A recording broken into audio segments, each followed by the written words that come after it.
(1958) was a year to remember. On the international scene, it was the year when General Charles de Gaulle became President of France.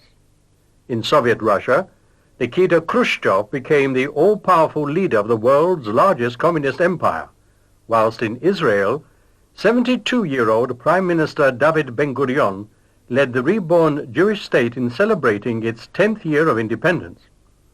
For Sadie Westbury, who grew up in London's East End, 1958 was very special for her too. That was the year when my mother, my sister Beatty and I all took part in the BBC show This Is Your Life. In that programme it was our very own Miriam Moses who was the personality of that show. Talk about excitement! We grew up in those small dingy side streets off the Whitechapel Road. Yet here we were at the great BBC on the telly with Eamon Andrews, taking part in a TV show on Miriam Moses. Some say she was a miracle worker. For others she was more like, bossy biblical matriarch laying down the law. Like David Ben-Gurion in 1958, Miriam Moses was also 72 years old when admirers from all over the world paid a tribute to her in the This Is Your Life program. David Ben-Gurion was born in the tiny Polish shtetl of Plonsk, a village of some 400 thatched houses. The year was 1886. In that same year, Miriam was born here at 17 Princelet Street, in the heart of East London's overcrowded ghetto, just off Brick Lane. 23 years earlier, Miriam's father, Mark Moses, as an 8-year-old lad, had immigrated to England from Poland.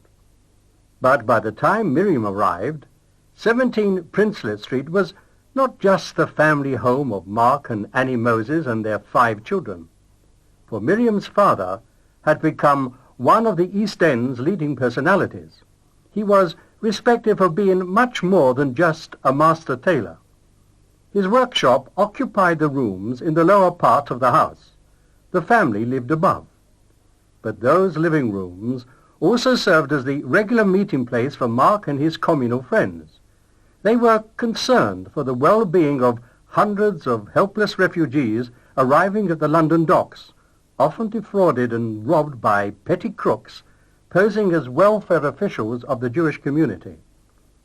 It was in the year of Miriam's birth in 1886 that a shelter for the immigrants opened close to the landing stage at the Tower of London. Some well-established families in the affluent parts of London objected. For them, the shelter sent a welcoming signal to the oppressed in Eastern Europe. They feared an influx of the foreign poor, as they were called. The immigrants would weaken their own recently achieved status in English society. But there were others who cared. From his home in Kensington Palace Gardens, banker Samuel Montague, the newly elected Liberal MP for Whitechapel, frequently visited 17 Princelet Street. With Mark Moses soon to become the honorary treasurer of the Whitechapel Liberal Party, they financed projects to help the poor, providing for non-Jewish as well as their own co-religionists.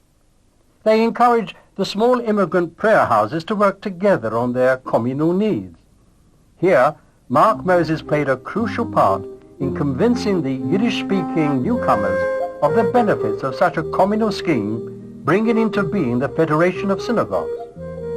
17 Princelet Street, for many in the East End, was at the very centre of their lives. The Sabbath alone brought a limited degree of relief to the Moses household, for Mark Moses was also the president of the synagogue next door to his home in Princelet Street. He was also its first representative to Anglo-Jury's prestigious Board of Deputies. Miriam was my great-aunt, and I can tell you that the stories I've heard from her and others in the family about the endless hustle and bustle surrounding that home in Princelet Street. Oh, and by the way, you should know there were 9 children in the family. It's certainly no wonder why Miriam grew up to be such a devoted worker for the people in Stepney. Her childhood, it was just off Petticoat Lane, in Old Castle Street she got her early education. It was just an ordinary local authority school, nothing special. Near the school was a synagogue. Naturally, Mark Moses, my great-grandfather, was the president there as well as at Princelet Street. I often remember Miriam talking about the poverty of those days, of children playing in the streets without shoes on, even at winter time. Their house in Princelet Street was like a mansion compared to the hovels in those miserable alleyways off Brick Lane. To this day, I still don't understand why Mark Moses, who was quite a wealthy man, took some 15 years before moving his family away from that slum area to Stamford Hill. In the late 1890s, the Rothschilds and other charitable trusts began to meet the desperate need for decent housing in Spitalfields. New buildings went up in Flower-and-Dean Street, just a few minutes' walk from the Moses home in Princelet Street. In Stepney Green and Brady Street, stately blocks of so-called model dwellings brought a new standard of living to young and old. Lady Rothschild gladly accepted the presidency of the Brady Street Club for Working Boys. The managers, as stated in their first annual report, set themselves the task to improve the boys' stunted physique, raise their general tone and bearing, inculcate habits of manliness, straightforwardness, and self-respect. A year earlier, the Jewish Lads Brigade, modelled on the Church Lads Brigade, was brought into being by Colonel Albert Goldsmith. He had served with distinction in the British Army in India. As a worthy son of the Anglo-Jewish aristocracy, he too had the ambition to transform the Yiddish-speaking youngsters into respectable Englishmen of the Mosaic persuasion. This approach was reinforced at the Jews Free School where, with over 3,000 pupils, the first JLB company was recruited. Those were the struggling, formative days of the Jewish East End, where on the corner of the next street where 12-year-old Miriam lived, the large Methodist chapel had been reconsecrated as the new Spitalfields great synagogue, the Machziki Hadass. It was soon to become the leading Orthodox community in Stepney. In 1899, Mark and Annie Moses were to celebrate their silver wedding. They planned to present a bridal canopy to the old Castle Street synagogue. Mark was president there as well. 1 week before the anniversary, 18th of December, Annie suddenly died. She was in her 40s. The Jewish Chronicle gave some insight on the family lifestyle at 17 Princelet Street. About 4 years ago, Mrs. Moses determined to seek rest from the stress of living over her husband's workshop and remove some distance. But she was not happy in her new surroundings. She missed her household life and feared she was no longer useful to others, and so she returned to the old home over her husband's workshop. Even in the best of those East End workshops, the working conditions must have been pretty bad.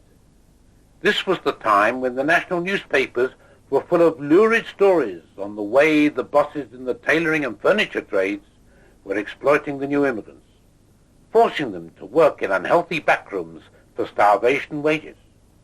Throughout the East End there were frequent strikes and lockouts. And Mark Moses, as the well-known master tailor, plus the fact that he was also one of the local active politicians, was right in the thick of it all. And so was 14-year-old Miriam. Of the 4 sisters, why should it fall to her to carry the burden of running that overactive household? I could never work it out. But she was the one who had to cope with so many of those frightened immigrants and the very poor, who came to that house in Princelet Street for help, food, and for some place where they might get a roof over their heads. Of one thing I'm sure. It was the plight of those immigrants, those poor wretches pounding on her door, which was later to make Miriam the guardian angel for so many of the people in the East End. Increasingly, worried mothers sought help from Miriam how best to get their Yiddish-speaking children into one of the local schools. It was not long before she became accepted by the local education authorities as an essential link, helping the schools cope with parents and children knowing no English and completely unaware of local authority regulations. By 1910, Miriam had been appointed chairman of a group of Whitechapel schools. She was made chairman of the governors at the Robert Montefiore in Hanbury Street. She was particularly concerned how to provide nourishment for the youngsters. So many arrived at school hungry. Miriam was equally concerned about their mothers, suffering from poverty and the miserable housing conditions in which they lived. Any historian looking at the East End just before the First World War would recognise the impact the suffragette movement struggle for women's suffrage had on Miriam. Their indomitable leader, Sylvia Pankhurst, led many of her campaigns from the streets in East London. Miriam, I was told, was a member of the Jewish League for Women's Suffrage. They held their meetings in school halls at the JFS and the Stepney Jewish in Stepney Green. They even took their protest to the Bayswater New West End Synagogue on Yom Kippur, the Day of Atonement, forcing the sacred service to stop.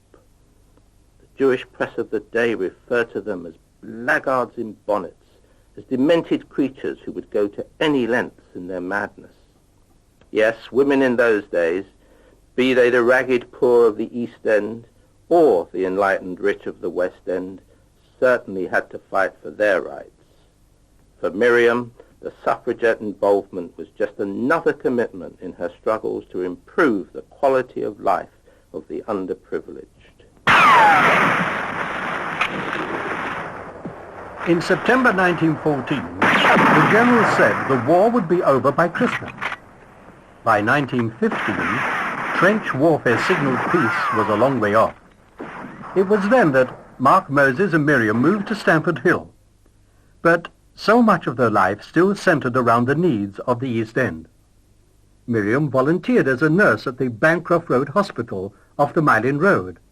There, wounded from the French battlefields were overflowing into the corridors. She became chairman of the Whitechapel Tuberculosis Aftercare Committee, urging that East Enders should also receive treatment at sanatoriums.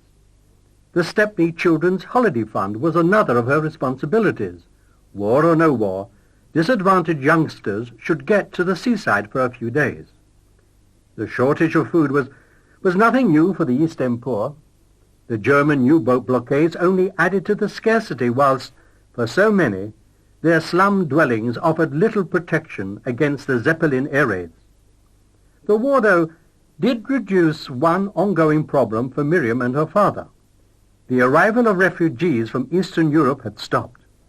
Now, the Yiddish-speaking immigrants were enlisting in the newly formed Jewish units attached to the London Royal Fusiliers. Fighting for king and country would end their status as foreigners, no longer aliens, but citizens of Britain. In August 1917, the 38th Royal Fusiliers, known as the Jewish Legion, marched along the Whitechapel Road, proudly joining General Allenby's forces to drive the Turks out of Palestine. There was no regret as they said goodbye to the sweatshops of the East End. On the 11th of November 1918, the slaughter of the First World War came to an end.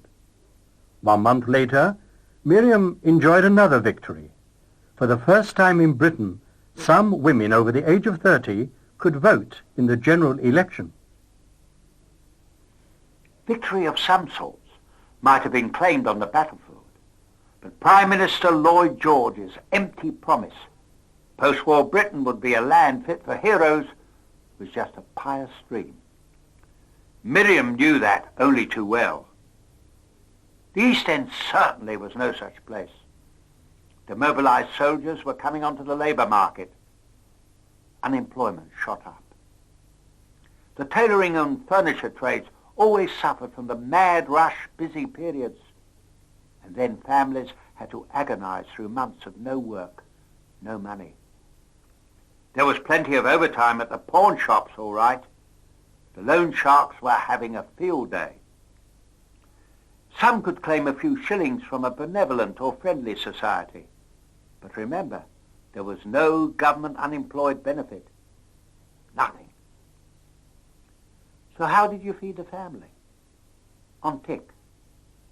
The grocery shop had a credit list as long as your arm. And if you had no credit, you stood in the queue at one of the soup kitchens. During the 1920s, in the Spitalfields East Ward, a swamp of despair, if ever there was one, Miriam and her friends often topped the poll. They were liberals, all right. But in local elections, they stood as municipal reform candidates, not liberal. For good reason, she rallied the Jewish vote. For example, in 1923, at Bancroft Road Hospital, ultra-left councillors objected to Jewish patients having kosher food. Influenced by events in Soviet Russia, they argued Jews should not get special treatment. Here, Miriam, not as a liberal, but as a committed Jewess, she got the local Mile End Board of Guardians to provide that kosher food. To most, she was the one you went to when you needed help for your family, your kids, your home. For Miriam, it had nothing to do with politics. Mark Moses died in May 1921. Among his many communal positions, he cherished most the 10 years he served as one of the outstanding JPs in the East End. In less than a year, Miriam was appointed a magistrate, soon to become known for her practical and realistic rulings on cases of abused women and children, of youngsters involved in petty crime and rebelling against the old-fashioned ways of their parents. Miriam's grassroots experience of Stepney and its neighbouring boroughs managed to save some girls from being sent to remand homes. Club facilities for girls in the area were few, and it was through the initiative of Elsie Cohen, an enthusiastic volunteer at the Brady Boys Club, that in 1925 the Brady Girls Club opened in Buxton Street School off Brick Lane. Convinced that social work was more useful than being in the family business, Elsie had come to the East End from a well-to-do Newcastle family. Wisely, she sought Miriam's help, persuading her to become the club's chairman in spite of her extensive commitments in Stepney. For the next 33 years, the Brady Girls Club and Miriam Moses became inseparable, but inevitably, the poverty-driven turmoil within the borough and national economic and political upheaval caused through the 1926 general strike allowed Miriam little time for the club in its very early days. Priorities for her were housing and health, and in spite of restricted budgets, by 1928 the Labour Stepney Borough Council had completed 3 new housing estates. One of them, Hughes Mansions in Valence Road, was of special interest to Miriam. An infants' welfare centre had been incorporated into the building. But whether she liked it or not, she could no longer ignore the growing involvement of local politics with national and international conflicts. Anti-Semitism was becoming an increasing danger. Hitler was gaining more and more influence in Germany. MacDonald's Labour government was losing some support from Jews in the borough. They were angered as the government severely restricted Jewish refugees entering Palestine, hoping to appease Arab terrorism. At the same time, unemployment and slum housing in Stepney gave local communists ammunition to strengthen their own support. Against this background, Welsh-born Barnet Janner arrived in Whitechapel in December 1930 to contest a by-election. He stood as a Liberal candidate. Miriam, as one of Stepney's leading personalities, supported Janner. There was another good reason. For Barnet Janner's wife was Elsie Cohen, who 5 years earlier had asked Miriam to be the first chairman of the new Brady Girls' Club. Jana lost to Jimmy Hall, the Labour man, by only 1,099 votes. The Conservatives came third, with Communist leader Harry Pollitt last. 10 months later, in October 1931, there was the general election.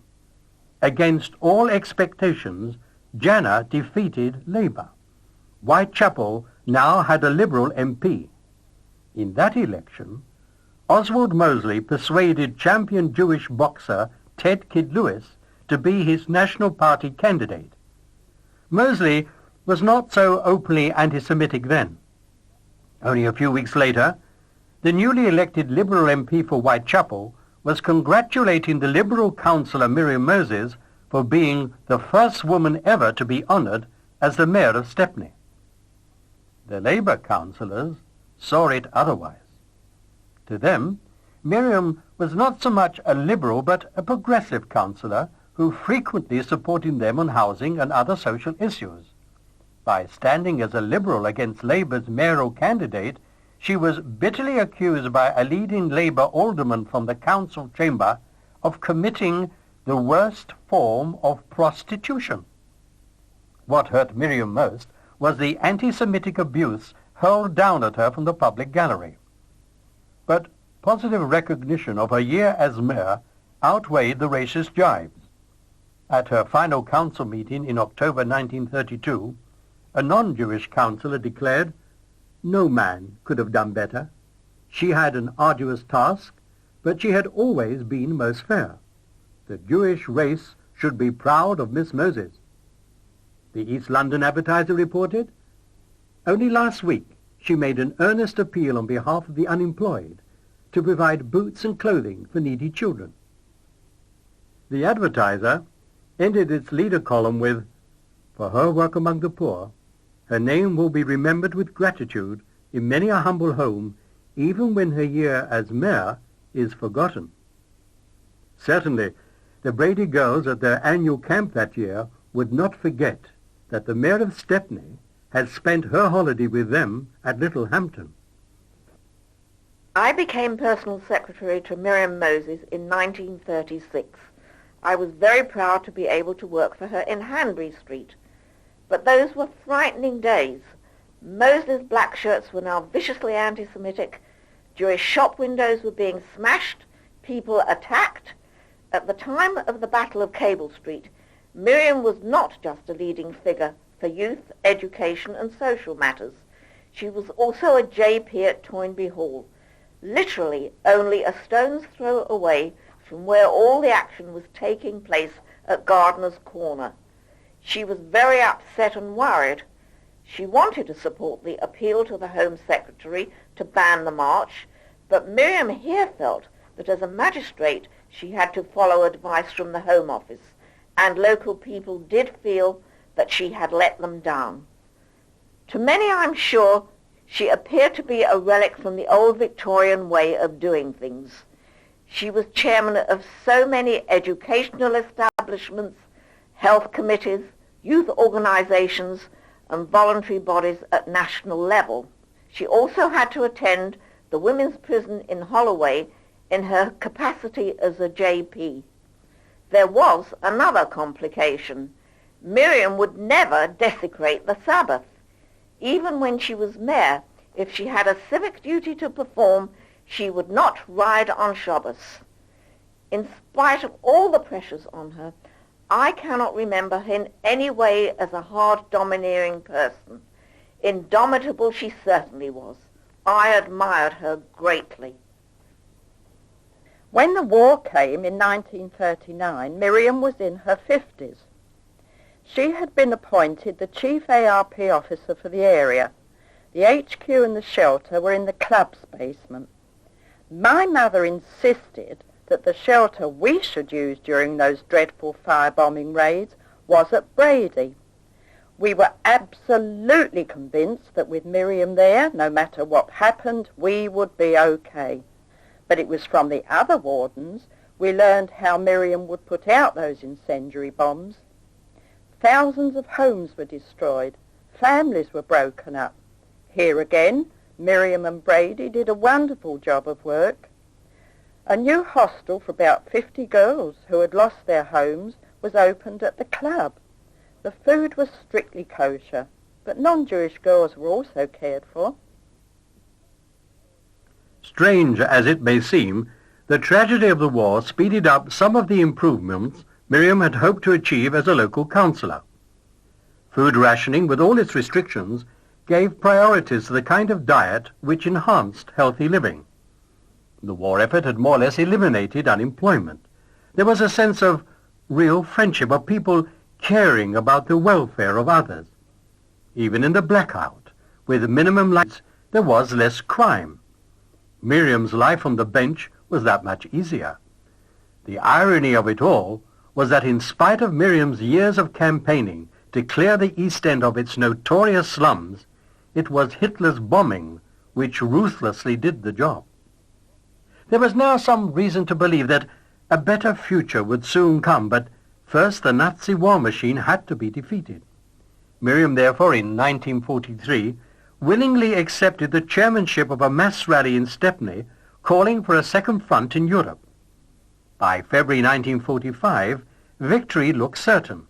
The Allied leaders met in Yalta to prepare the way for a world peace through a new United Nations. A month later, on the 26th of March 1945, Miriam was saddened to hear that David Lloyd George, the liberal leader she admired, had died at the age of 81. Early next morning, at 7:20, Miriam in her Brady Girls Club flat was shaken by an enormous explosion. One of the last V-2 rockets of the war had devastated Hughes Mansions in Valence Road, so close to Hanbury Street. 130 people were killed. I'm looking back now over 50 years, and I shall never, ever forget what happened on that terrible day. We lived less than 400 yards away in Buxton Street. But what was so tragically ironic about the whole terrible incident was that that day was Erev Pesach. The homes in Hugh Mansions were just like ours. They would have been scrubbed clean, leaving not a crumb of bread anywhere. All that day, rescue workers and the police worked like slaves to get the survivors out. About 21 Brady members lived and were killed there. Later, my friends told me how incredible Miss Moses was. From her ARP control room, she was working closely with the rescue teams, calling in ambulances, and at the same time, she was supervising all the arrangements for the club's Seder, checking on the matzahs, the wine, everything for the Seder. But she made doubly sure bread was brought into the club's canteen. Pesach or no Pesach, the non-Jewish rescue workers had to have their food too. That year, in the King's Honours List, Miriam Moses was awarded the Order of the British Empire for her services to the people of Stepney. It was soon after the rebirth of the State of Israel in 1948 that I really got to understand the special qualities of Miriam Moses. I was representing the United Synagogue at a youth club conference with over 200 delegates from all parts of the community. Miriam was there too. A resolution greeting the new state was proposed. Some delegates objected. Why just greet Israel? Why not send greetings to Jews in all countries? Miriam simply thundered, "Rubbish and nonsense. Israel is reborn. Now's the time to salute her." Later I learned Miriam was a lover of Israel. She had in fact visited Palestine way back in 1936. I also learned that Miriam was the first woman to represent the United Synagogue at the Board of Deputies, and like the suffragette of old, she led the campaign for women to have the vote in our synagogue elections. And yet, with her uncompromising views on traditional Judaism and family life, remember, the Brady settlement was a completely kosher establishment. She still enjoyed a warm, close relationship with Basil Henricus, the equally no-nonsense leader of Oxford and St George's Club and the East End's reform movement. Together they served for some 30 years as JPs, mainly at the Toynbee Hall Juvenile Court, and it was equally no surprise to see Canon Fitzgerald of St Michael's Catholic Church in Stepney praising her to high heaven at that BBC This Is Your Life programme. He particularly stressed how Miriam Moses works for all in Stepney, irrespective of race, colour or religion. Dr. Sir Rhodes Boyson MP can certainly testify to that. In the early 1960s, I was appointed headmaster at the Robert Montefiore School in Valence Row. Miriam Moses was the chairman of the selection committee, and thank the Lord for that too. In those days, the majority of the pupils were Jewish. To me, the school was noisy and healthy, but lacked discipline. There was no morning assembly, which I felt was essential. It was tough to start. When I called the Jewish assembly, they suddenly became Christian. For a Christian assembly, they rapidly changed faith to being Jewish or Muslim. With Miriam Moses' strong support, we brought the revolutionaries to a heel. Between us, we selected 12 hymns all faiths could rejoice in. As a Christian from Lancashire, I knew my Bible. It was Miriam, though, guiding me to understand what made the children of Israel tick, and they still tick.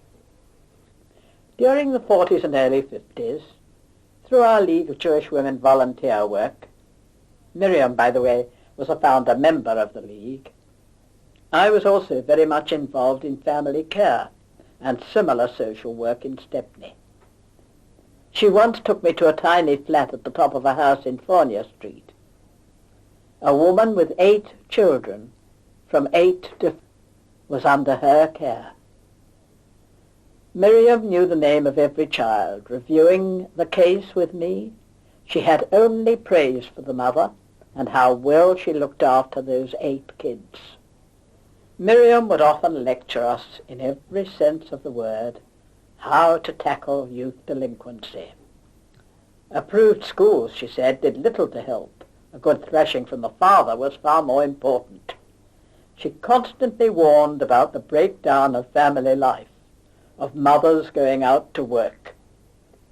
She refused to make any allowance for the so-called free society of the swinging 60s.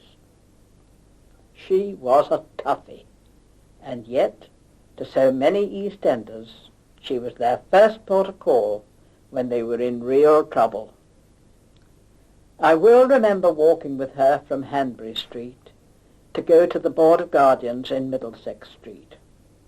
Miriam was on a number of the board's executive committees. Being with her in those side streets was like escorting royalty. Passers-by would stop and thank her for something she'd done for them. Others would beg for an interview. She had no sympathy for people in debt from gambling, and schnorrers of every kind knew that she was no easy touch. You had to admire her for her honesty, but her diplomacy, especially with volunteers from well-to-do families, was not one of her strong points. I would say she was a very extraordinary woman, only really happy when helping teenagers. Possibly that's what she missed most in her own life. She never was a teenager. I've heard some teenagers say some pretty nasty things about the kind of help Miriam gave them. Let me explain. On alternate Sunday evenings, Brady boys were allowed to join us for dances. If, like me, you were under 16, you had to go home at 10. Seniors could stay to 10:30. Girls under 16 were not allowed to use lipstick at the club.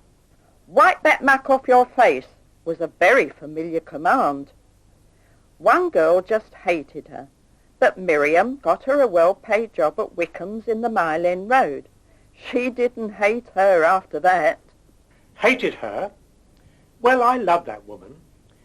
As the youth officer in Stepney, I worked closely with Miriam for some years. She chaired the youth committee, and at one time we needed a report on the safety of a new youth club using a moored barge. We had to go down a steep ladder from the quayside. I was a bit scared, but not Miriam. She went down like a ship's bosun.